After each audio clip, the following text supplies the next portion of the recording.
Aujourd'hui, Pierre a ouvert sa chaîne YouTube et une entreprise. C'est-à-dire que sa copine, parfaitement qualifiée pour le job, il aurait pu l'embaucher à la production. Pierre n'a jamais rémunéré sa copine une seule fois depuis qu'il est en solo. Et aujourd'hui, sa copine n'est toujours pas en contrat chez Pierre. Je vais aller me rasseoir sur le canapé. Ah ouais, bah quand je l'ai appris, celle-là, ça m'a fait mal. Hein. La fin de Villebrequin, c'est un ensemble de petits sujets. Et par exemple, dans ces petits sujets, Pierre, au fil du temps, avec l'argent et la fame, est devenu quelqu'un de super aigri. Il est venu radin, méchant et même mesquin. Alors ça, c'est la spécialité de Pierre Chabrier. Je vous montre quelques posts Instagram, notamment le post qu'il a fait pour lancer Top Gear, dans lequel tout le monde est tagué, même des gens qui sont pas sur la photo.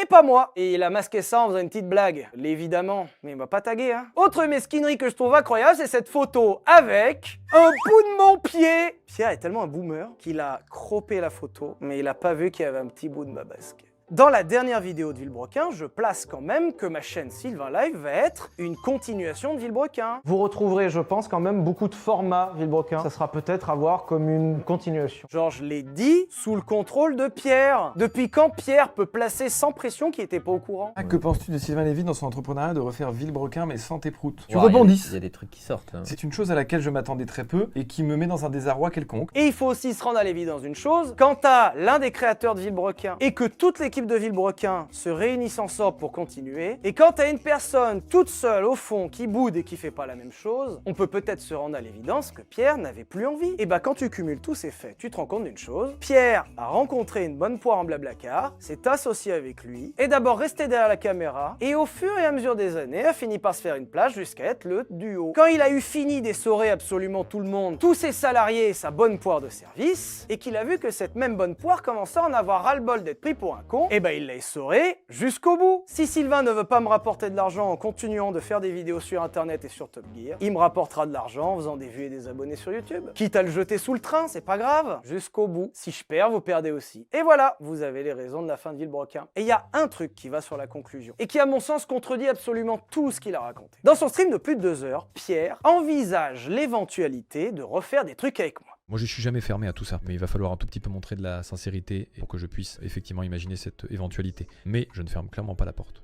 Grand prince.